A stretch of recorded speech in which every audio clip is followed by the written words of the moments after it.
Hey there, welcome to DIY Projects with Pete, episode number 16. I'm your host, DIY Pete, out in Bozeman, Montana, and today I'm going to show you how to make a cedar bar stool out of 4 2x4s.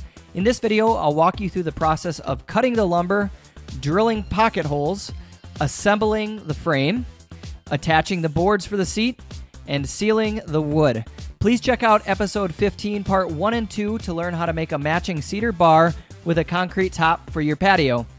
I based these bar stools off plans from Georgia over at morelikehome.net and modified the height to fit my bar. She has a lot of awesome plans for 2x4 furniture, so you'll definitely have to check out her site for lots of new ideas. All right, let's talk a little bit about the tools and supplies you'll need for today's project. For tools, you'll want to pick up or borrow a miter saw, Kreg Jig, orbital sander, drill, clamp, and tape measure. And for supplies, you'll need a quantity of 4 2x4 by 8 foot long boards. I used cedar.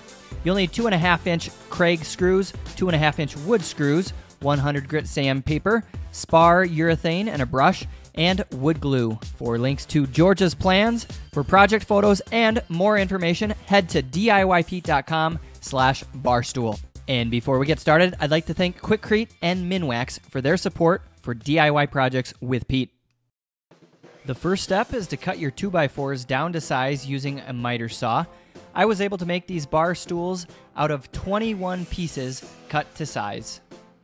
Take your time with this process and remember to measure twice and cut once. Now it's time to get our Kreg Jig set up so we can attach all the boards and minimize the amount of screw holes seen. First, you'll want to adjust the pocket hole slider to the 1.5-inch setting. Next, you'll want to make sure the Kreg Jig bit is set to the 1.5-inch setting, which is the stock thickness we'll be working with.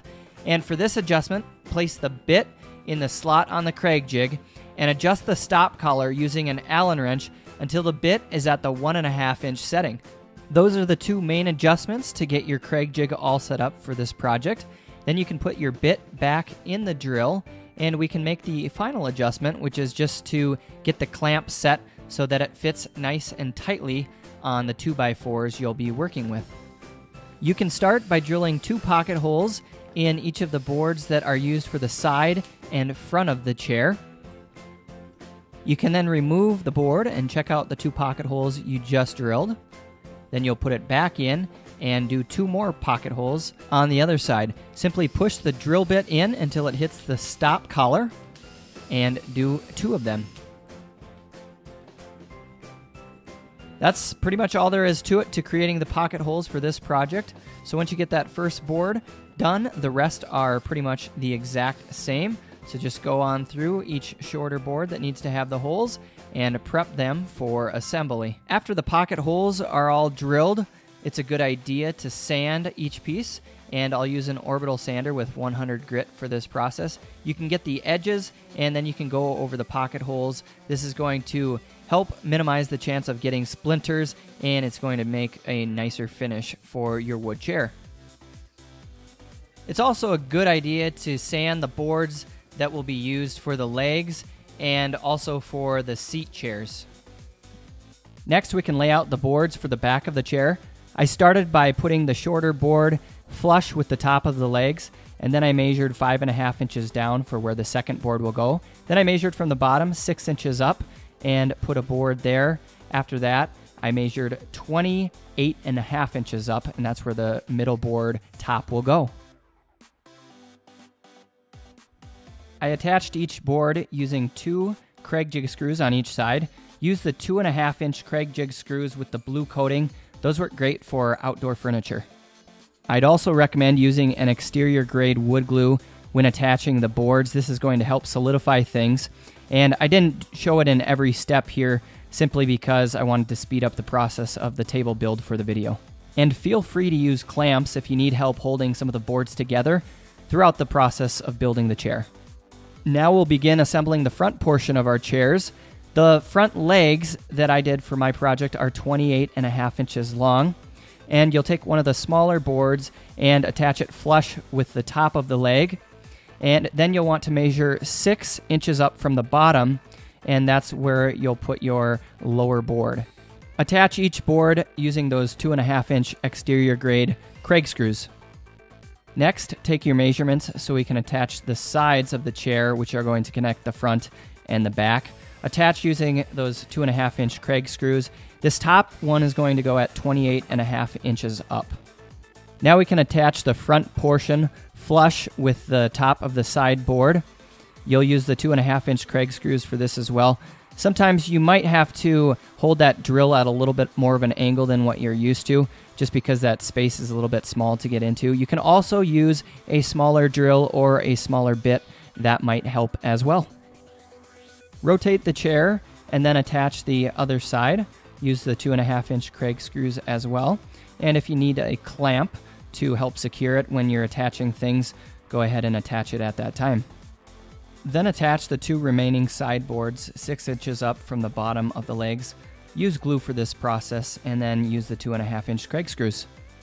I modified George's plans so we could attach the seat from the underside and minimize the number of screw holes in the top. I cut the couple 2x4s to 15 inches in length, and make sure to test yours to make sure that they fit perfectly, and then attach using the 2.5-inch Kreg screws.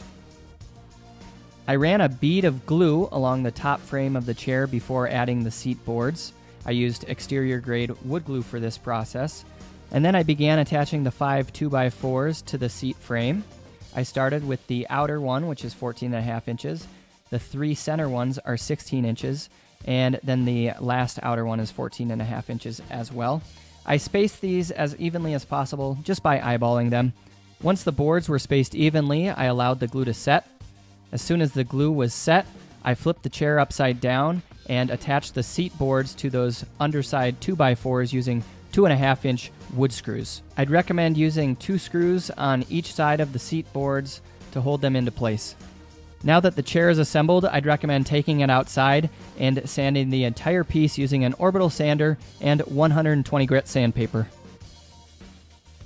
I finished and protected the chairs using helmsman spar urethane from Minwax. I'd recommend doing about 2 to 3 coats. I like using the spar urethane because it really exposes the natural beauty of the cedar, but other good choices would be any outdoor deck or fence stain. All right, thanks so much for tuning in to DIY Projects with Pete, episode number 16. For the complete show notes and plans for this project, as well as links to the bar base and concrete countertop, head over to DIYPete.com/barstool. Please connect with me on Facebook at facebook.com/DIYProjectsWithPete. And if you enjoyed this video, please subscribe and check out some of the other projects on my YouTube channel. I hope this inspires you to make your own bar stools and bar set. So good luck, have fun, and cheers from Bozeman, Montana.